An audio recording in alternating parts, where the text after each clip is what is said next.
Hey guys, I'm Mark Thompson from the Mulligan Concept Teacher Association, and I just want to go over a few clinical tips for you for application of the Mulligan Concept in patients that have a headache.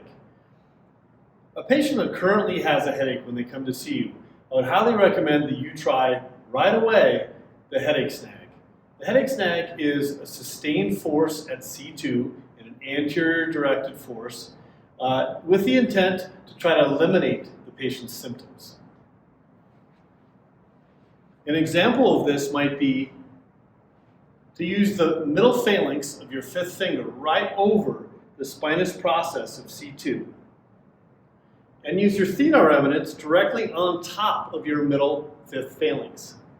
From here, I can ask the patient to sit up perfect posture, straight up and down, and I can apply a gentle force across C2 in an anterior direction. I'm going to want to sustain that force, and I'm going to ask the patient how their headache is feeling.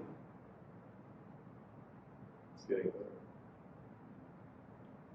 Several possibilities are the headache is worse, the headache is no different, or the headache is improving.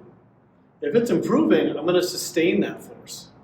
As long as the headache is continuing to improve, I may hold this for 30 seconds, even up to a minute. Let's say that it gets a little bit better, but it plateaus and you're still having some symptoms. Remember, in the Mulligan Concept, we've changed force, application, and we changed direction. So in other words, my force might need to be a little lighter. My force might need to be a little bit more firm. Or I may need to change my force direction.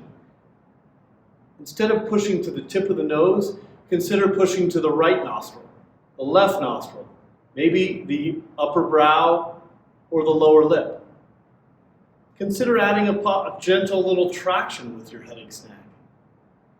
Now let's say the opposite happens. Let's say your headache snag makes them worse. I want you to remember the reverse headache snag.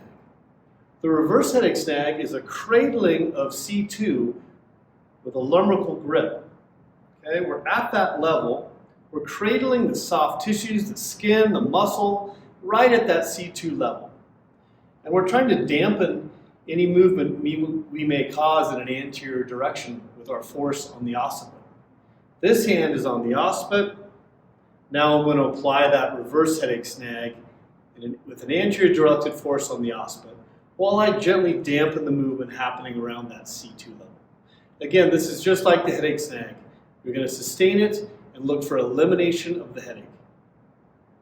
The next time you have a headache currently in front of you in your clinic, I hope you remember the headache snag and the reverse headache snag.